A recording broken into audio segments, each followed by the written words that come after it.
Hello everybody, what's up? I think you all are guys doing great and Alhamdulillah I'm doing fantastic by the grace of Almighty Allah. This is Sheikh Ashik once again welcome back to my new another video. After a long time later I'm making this speaking English video for you.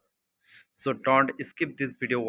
Right now I'm staying at my factory bonded warehouse as you can see. Okay, however. So actually guys right now I am gonna to talk about some points of how to be confident in any situation. Point number one, believe in your abilities. Number two, smile more. Number three, dress up for better. Number four, face your fears bravely. Number five,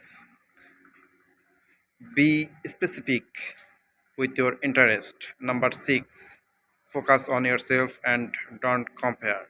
Number seven, don't overthink your decision. Tata, bye bye, Allah Hafiz.